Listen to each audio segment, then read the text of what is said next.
इस वक्त मैं गंदम की फसल के अंदर मौजूद हूँ। साल 2024 गंदम पककर तैयार हो चुकी है। जनूबी पंजाब के अंदर हुकूमती रेट 3,900 रुपए हुकूमत ने निकाला है। किसान को क्या बचत हो रही है, हुकूमती मराकज के अंदर गंदम फरोख्त करने में किन किन मुश्किलात का सामना करना पड़ रहा है, आज हमारे साथ किसान भाई मौजूद हैं। आइए इनसे जानते हैं।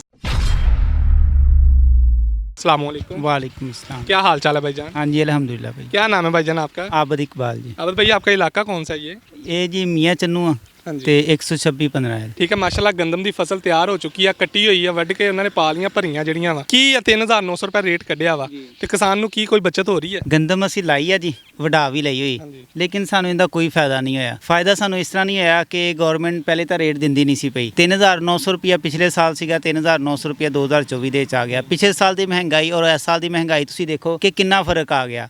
ਖੈਰ 3,900 ਰੁਪਿਆ ਗਵਰਨਮੈਂਟ ਨੇ ਰੇਟ ਦੇ ਦਿੱਤਾ, ਮੰਨ ਲਿਆ ਇਸ ਚੀਜ਼ ਨੂੰ। ਸਾਡੇ ਠੇਕੇ ਵੀ ਆ ਗਏ, ਸਾਡੇ ਉੱਪਰ ਖਰਚੇ ਵੀ ਆ ਗਏ, ਵਢਾਈ ਵੀ ਆ ਗਈ, ਕਟਾਈ ਵੀ ਆ ਗਈ ਔਰ ਇਹਨੂੰ ਬਣਾਈ ਵੀ ਆ ਗਈ ਔਰ ਇਹਦੀ ਨਿਕਲਵਾਈ ਵੀ ਆ ਗਈ। ਲੇਕਿਨ ਹੁਣ ਜਿਹੜੀ ਗਵਰਨਮੈਂਟ ਆ 3,900 ਰੁਪਿਆ ਰੇਟ ਦੇ ਕੇ ਉਹਨੇ ਤੋਂ ਵੀ ਭੱਜ ਗਈ ਹੋਈ। ਸਾਨੂੰ ਬਾਰਦਾਨਾ ਮਿਲਦਾ ਨਹੀਂ ਪਿਆ। ਮਜਬੂਰੀ ਕਿਉਂਕਿ ਸਾਡੀ ਆ, ਹੁਣ ਅਸੀਂ ਜਿਹੜੇ ਲੋਕਾਂ ਕੋਲੋਂ ਕਟਾ ਰਹੇ ਆ ਇਹਨਾਂ ਨੂੰ ਅਸੀਂ ਮਜ਼ਦੂਰੀ ਕਿੱਥੋਂ ਦੇਣੀ, ਜਿਨ੍ਹਾਂ ਕੋਲੋਂ ਬਣਾ ਰਹੇ ਆ ਉਹਨਾਂ ਨੂੰ ਅਸੀਂ ਕਿੱਥੋਂ ਦੇਣੇ, ਜਿਨ੍ਹਾਂ ਨੂੰ ਸਪਰੇਅ ਜਿਨ੍ਹਾਂ ਕੋਲ ਲਿਆ ਸੀ ਉਹਨਾਂ ਨੂੰ ਕਿੱਥੋਂ ਪੈਸੇ ਦੇਣੇ, ਫਿਰ ਇਹਦੇ ਨਾਲ ਜਿਹੜੇ ਖਾਦਾਂ ਵਾ ਉਹਨਾਂ ਨੂੰ ਅਸੀਂ ਕਿੱਥੋਂ ਪੈਸੇ ਦੇਣੇ। ਤੇ ਤੁਹਾਡਾ ਕਹਿਣਾ ਕਿ ਕਿਸਾਨ ਜਿਹੜਾ ਵਾ ਤਕਰੀਬਨ 50% ਕਿਸਾਨ ਇਸ ਤਰ੍ਹਾਂ ਦੇ ਜਿਹੜੇ ਉਧਾਰ ਚੀਜ਼ ਲੈਂਦੇ ਆ। ਦੇਖੋ ਜੀ ਮੈਂ ਕਹਿੰਦਾ ਜੀ ਤੁਸੀਂ 50 ਗੱਲ ਕਰਦੇ ਹੋ, ਮੈਂ ਕਹਿੰਦਾ ਜੀ 80% ਜਿਹੜੇ ਕਿਸਾਨ ਹਨ ਉਹ ਟੋਟਲੀ ਉਧਾਰ ਦੇ ਉੱਤੇ ਕੰਮ ਕਰਦੇ ਆ, ਕਿਉਂਕਿ ਅਸੀਂ ਗਰੀਬ ਲੋਕ ਹੁੰਨੇ ਆ। ਅਸੀਂ ਮਿਹਨਤ ਯਾਨੀ ਕਿ ਇਹਦੇ ਤੇ ਕਰਨੀ ਆ ਤੇ ਫਿਰ ਜਿਸ ਟਾਈਮ ਸਾਨੂੰ ਕੁਝ ਆਉਣਾ ਵਾ ਇਹਨੇ 'ਚੋਂ ਅਸੀਂ ਅੱਧੇ ਤਾਂ ਉਧਾਰ ਦੇ ਦੇਣੇ ਤੇ ਫਿਰ ਸਿਰਫ ਸਾਡੇ ਬੱਚਿਆਂ ਦਾ ਜਿਹੜਾ ਵਾ ਨਾ ਜਿਹਨੇ 'ਚ ਰੋਜ਼ੀ ਬਚਦੀ ਆ ਕਿ ਅਸੀਂ ਚਲੋ ਸ਼ਾਮ ਨੂੰ ਆਪਣੀ ਰੋਟੀ ਵਗੈਰਾ ਗਰਮ ਕਰ ਕੇ ਜਿਹੜਾ ਵਾ ਨਾ ਉਹ ਖਾ ਲੈਣੀ, ਹਰ ਚੀਜ਼ ਆਪਣਾ ਨਿਜ਼ਾਮ ਚਲਾ ਲੈਣਾ। ਬਿਲਕੁਲ ਸਾਡੀ ਕੋਈ ਚੰਗੀ ਕੋਈ ਫਸਲ ਹੋ ਵੀ ਜਾਵੇ ਤੇ ਗਵਰਨਮੈਂਟ ਵਿੱਚ ਪੈ ਜਾਂਦੀ ਆ, ਜਿਹੜਾ ਰੇਟ ਦਿੰਦੀ ਆ ਉਸ ਤੋਂ ਵੀ ਭੱਜ ਜਾਂਦੀ। ਪਿਛਲੇ ਸਾਲ ਤੁਸੀਂ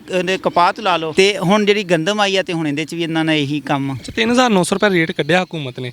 ਇਸ ਵਕਤ ਤੁਹਾਡੇ ਇਲਾਕੇ ਦੇ ਵਿੱਚ ਕੀ ਰੇਟ ਚੱਲਦਾ ਪਿਆ ਵਾ ਜਿੱਤੇ ਵਿਕਰੀ ਪਈ ਹੈ? ਭਾਈਜਾਨ 3,900 ਰੁਪਿਆ ਰੇਟ ਉਹਨਾਂ ਨੇ ਕੱਢ ਦਿੱਤਾ, ਕੋਈ ਨਹੀਂ ਲੈ ਰਹੇ। 3,000 ਰੁਪਏ ਤੋਂ ਲੈ ਕੇ 3,200 3,300 ਰੁਪਏ ਤੱਕ ਵਿਕ ਰਹੀ ਹੈ ਫੀ ਮਨ 40 ਕਿਲੋ। ਅਗਰ ਇਹ ਵੀ ਹਿਸਾਬ ਲਾਈਏ ਤੇ ਸਮਝੋ ਕਿ ਫੀ ਜਿਹੜਾ ਏਕੜ ਆ ਨਾ ਜੀ ਸਾਨੂੰ ਖੁਦ ਹੁੰਦੇ ਜਿਹੜਾ ਨਾ 10-10 15,000 ਰੁਪਇਆ ਜੇਬੋਂ ਪੈਂਦਾ ਵਾ। ਅੱਛਾ ਕੀ ਵਜ੍ਹਾ ਵਾ? ਠੇਕੇ ਜ਼ਿਆਦਾ ਹੋ ਗਏ? ਕਿੰਨਾ ਠੇਕਾ ਖੰਡਨ ਚੱਲਦਾ ਪਿਆ ਇੱਥੇ ਇਸ ਵਕਤ? ਠੇਕਾ ਨਾ ਜੀ ਵੈਸੇ ਤਾਂ ਹਰ ਜਗ੍ਹਾ ਦੇ ਉੱਤੇ ਅਲੱਗ-ਅਲੱਗ ਆ, ਲੇਕਿਨ ਸਾਡਾ 1 ਲੱਖ ਰੁਪਏ ਤੋਂ ਲੈ ਕੇ 1,50,000 ਰੁਪਏ ਤੱਕ ਠੇਕਾ ਚੱਲ ਰਿਹਾ। ਇਹਦੇ ਤੁਸੀਂ 15,000 ਰੁਪਏ ਦੀ DAP ਵੀ ਦੇਖ ਲਓ, ਫਿਰ ਸੋਨਾ ਯੂਰੀਆ ਦੇਖ ਲਓ, ਸਪਰੇਆਂ ਜਿਹੜੀਆਂ ਉਹ ਤੁਸੀਂ ਦੇਖ ਲਓ। ਇਹਨਾਂ ਦੇ ਉੱਪਰ ਜਿਹੜੇ ਖਰਚੇ ਆ, ਜਿਹੜਾ ਪਾਣੀ ਦਾ ਤੁਸੀਂ 1,500 ਰੁਪਇਆ ਘੰਟਾ ਤਾਂ ਅਸੀਂ ਇਹਦੇ 'ਚ ਪਾਣੀ ਲਗਾਇਆ ਆ। ਇਹਨਾਂ ਅਗਰ ਤੁਸੀਂ ਸਾਰੀਆਂ ਚੀਜ਼ਾਂ ਨੂੰ ਵੀ ਦੇਖੋ ਤੇ ਸਾਨੂੰ ਕੁਝ ਨਹੀਂ ਬਚਦਾ ਇਹਦੇ ਵਿੱਚ।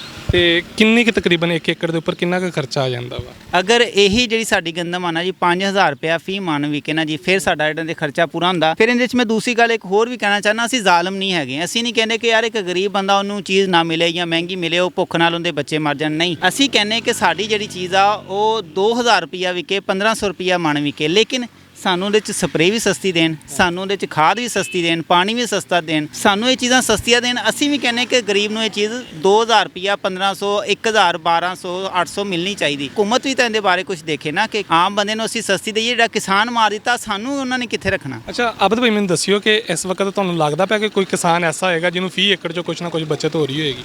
ਭਾਈਜਾਨ ਕਿਸਾਨ ਰਹਿਣ ਹੀ ਨਹੀਂ ਦਿੱਤਾ ਪਾਕਿਸਤਾਨ ਦੇ ਵਿੱਚ, ਉਹਨਾਂ ਨੇ ਬਚਤ ਕਿੱਥੇ ਹੋਣੀ ਆ? ਕਿਸਾਨ ਤਾਂ ਮਰ ਗਿਆ ਆ। ਤੁਸੀਂ ਜਾ ਕੇ ਕਿਸਾਨਾਂ ਦੇ ਹਾਲ ਤਾਂ ਦੇਖੋ। ਉਹਨਾਂ ਨੂੰ ਵਿਚਾਰਿਆਂ ਨੂੰ ਇਹ ਹੀ ਨਹੀਂ ਪਤਾ ਵੀ ਰੇਟ ਕੱਢਿਆ ਕੀ ਗਵਰਨਮੈਂਟ ਨੇ। ਗਵਰਨਮੈਂਟ ਨੇ ਰੇਟ ਕੱਢਣਾ ਕੀ ਆ? 3,900 ਕੱਢਿਆ, ਲੈ ਕੋਈ ਨਹੀਂ ਰਿਹਾ। ਸਾਨੂੰ ਤਾਂ ਅਸੀਂ ਤਾਂ ਪਾਗਲ ਹੋਏ ਪਏ ਆ ਵੀ ਸਾਨੂੰ ਪਤਾ ਹੀ ਨਹੀਂ ਲੱਗਦਾ ਵੀ ਰੇਟ ਹੈਗਾ ਕੀ ਆ। ਮੰਡੀ ਜਾਈਏ ਹੋਰ ਰੇਟ ਹੁੰਦਾ, ਇੱਥੇ ਆ ਕੇ ਵਪਾਰੀ ਲੈਣ ਉਹ ਹੋਰ ਰੇਟ ਹੁੰਦਾ, ਗਵਰਨਮੈਂਟ ਜਿਹੜਾ ਉਹ ਹੋਰ ਰੇਟ ਦੱਸਦੀ। ਇਹ ਮੈਨੂੰ ਦੱਸਿਓ ਕਿ ਜਿਹੜੀ ਕਣਕ ਆ ਇਹ ਹੁਣ ਹੱਥ ਨਾਲ ਵੱਢੀ ਹੋਈ ਪਈ ਆ, ਇਹ ਥ੍ਰੈਸ਼ਰ ਨਾਲ ਕਢਾਓਗੇ? ਥ੍ਰੈਸ਼ਰ ਨਾਲ ਕਢਾਉਣ ਦਾ ਕੀ ਫਾਇਦਾ ਵਾ? ਹਾਰਵੈਸਟਰ ਨਾਲ ਕਢਾਉਣ ਦਾ ਕੀ ਫਾਇਦਾ ਵਾ? ਭਾਈਜਾਨ ਆ ਜਿਹੜੀ ਕਢਾਈ ਪਈ ਹੈ ਨਾ, ਇਹ ਤਕਰੀਬਨ ਸਾਡੀ ਵਢਾਈ ਬਣਾਈ ਔਰ ਫਿਰ ਥ੍ਰੈਸ਼ਰ ਦੇ ਨਾਲ ਜਿਹੜੀ ਹੈ ਨਾ ਕਢਾਈ, ਇਹ 8 ਮਣ ਸਾਡੀ ਜਿਹੜੀ ਨਾ ਜੀ 1 ਕਿੱਲੇ ਦੇ ਵਿੱਚੋਂ ਨਿਕਲ ਜਾਣ। ਕਿਉਂਕਿ ਸਾਡੇ ਕੋਲ ਜਗ੍ਹਾ ਥੋੜੀ ਆ, ਯਾਨੀ ਕਿ ਅਸੀਂ ਛੋਟੇ ਜ਼ਿਮੀਂਦਾਰਾਂ 2-3 ਏਕੜ ਵਾਲੇ, ਤੇ ਸਾਡੇ ਕੋਲੇ ਵੱਡੀਆਂ ਹਾਰਵੈਸਟਰਾਂ ਨਹੀਂ ਆਉਂਦੀਆਂ। ਅਸੀਂ ਫਿਰ ਮਜਬੂਰਨ ਹੱਥ ਨਾਲ ਕਟਾ ਕੇ ਬਣਾ ਕੇ ਫਿਰ ਥ੍ਰੈਸ਼ਰ ਤੇ ਕਢਾਈ ਦੀ, ਫਿਰ ਸਾਨੂੰ ਮਹਿੰਗੀ ਪੈਂਦੀ। ਹੁਣ ਅਗਰ ਹਾਰਵੈਸਟਰ ਵੀ ਕਰੀਏ ਤੇ ਚਲੋ ਜਦੀਦ ਚੀਜ਼ ਮਸ਼ੀਨਰੀ ਆ ਗਈ ਆ, ਵਕਤ ਦੇ ਨਾਲ ਨਾਲ ਜਿੱਦਤ ਆ ਗਈ ਆ।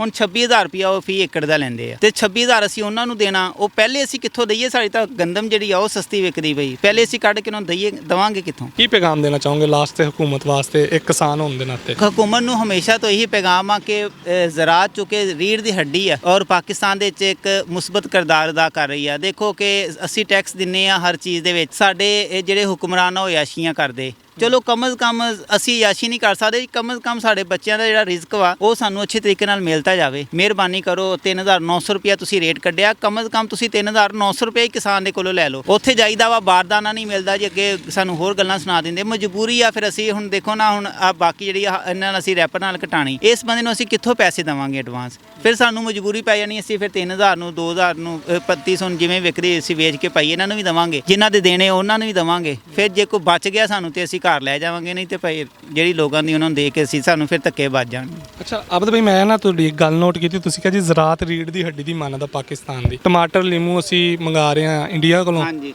ਤੇ ਗੰਦਮ ਅਸੀਂ ਮੰਗਾ ਰਹੇ ਹਾਂ ਰੂਸ ਕੋਲੋਂ, ਮੰਗਾ ਰਹੇ। ਤੇ ਜ਼ਰਾਤ ਰੀੜ ਦੀ ਹੱਡੀ ਹੈ ਕੀ ਆ? ਅਸਲ ਵਿੱਚ ਨਾ ਜੀ ਇਹਦੇ 'ਚ ਇਹ ਚੀਜ਼ ਆ ਕਿ ਹਰ ਬੰਦੇ ਦੀ ਨਾ ਪਾਕਿਸਤਾਨ ਦੇ ਵਿੱਚ ਇਹ ਕੋਸ਼ਿਸ਼ ਆ ਕਿ ਸਾਨੂੰ ਜਿੱਥੋਂ ਫਾਇਦਾ ਮਿਲੇ, ਪਾਕਿਸਤਾਨ ਨੂੰ ਨਾ ਫਾਇਦਾ ਮਿਲੇ, ਮੁਲਕ ਨੂੰ ਨਾ ਫਾਇਦਾ ਮਿਲੇ, ਜਿੱਥੋਂ ਸਾਨੂੰ ਫਾਇਦਾ ਮਿਲੇ। ਅਸੀਂ ਉਹ ਲੋਕ ਆ ਕਿ ਅਸੀਂ ਰਹਿੰਦੇ ਵੀ ਅਗਲੇ ਦੇ ਕੋਲੇ ਆ, ਤੇ ਅਸੀਂ ਫਾਇਦਾ ਵੀ ਜਿਹੜਾ ਨਾ ਬਾਹਰੋਂ ਲੈਂਦੇ ਆ, ਤੇ ਉਸ ਜਿਸ ਬੰਦੇ ਕੋਲ ਰਹਿੰਦੇ ਉਹਦੇ ਕੋਲ ਉਹਨੂੰ ਅਸੀਂ ਨੁਕਸਾਨ ਦਿੰਦੇ। ਹੁਣ ਮੁਲਕ ਅਸੀਂ ਪਾਕਿਸਤਾਨ ਦੇ ਵਿੱਚ ਰਹਿੰਦੇ ਆ, ਚੀਜ਼ਾਂ ਅਸੀਂ ਬਾਹਰੋਂ ਮੰਗਾਉਂਦੇ ਆ, ਮੁਲਕ ਦੂਸਰੇ ਨੂੰ ਫਾਇਦਾ ਦਿੰਦੇ, ਤੇ ਅਸੀਂ ਕਹਿੰਦੇ ਜੀ ਮੁਲਕ ਤਰੱਕੀ ਨਹੀਂ ਕਰਦਾ, ਤੇ ਇਸ ਮੁਲਕ ਨੇ ਕਿੱਥੇ ਤਰੱਕੀ ਕਰਨੀ? ਇਸ ਵਜ੍ਹਾ ਤੋਂ ਮੇਰੀ ਹਕੂਮਤ ਵਕਤ ਨੂੰ ਅਪੀਲ ਆ ਕਿ ਕਿਸਾਨਾਂ ਦੇ ਉੱਤੇ ਰਹਿਮ ਕੀਤਾ ਜਾਵੇ। ਜਿਹੜਾ ਤੁਸੀਂ ਰੇਟ ਦਿੱਤਾ ਕਮ ਸੇ ਕਮ ਕਿਸਾਨਾਂ ਕੋਲੋਂ ਉਹ ਤਾਂ ਖਰੀਦ ਲਵੋ, ताकि वो बेचारे जितना भी डा खर्चा वा कम से कम खर्चा तो पूरा कर सकन। बहुत शुक्रिया जी। तो नाजरीन, आपने हमारे किसान भाई आबद भाई हमारे साथ मौजूद थे, इनकी गुफ्तगू सुनी, बहुत ही अच्छी बातें की। इन्होंने खर्चा बताया कि किस तरह गंदम के ऊपर खर्चा आता है, जो रोटी हम बनाकर खाते हैं इसके ऊपर कितनी मेहनत होती है, और जब ये पक कर तैयार हो जाती है हुकूमत ने रेट निकाला 3900 रुपये, और आज किसान को वो रेट भी नहीं मिल रहा। अगर हुकूमती मराकज़ के अंदर गंदम फरोख्त करने जाते हैं, वहाँ पर किन किन मुश्किलात का सामना करना पड़ता है, वो भी आपने इन्हीं की ज़ुबानी जाना। इंशाल्लाह एक नई वीडियो के साथ दोबारा हाजिर होंगे। अल्लाह हाफिज़।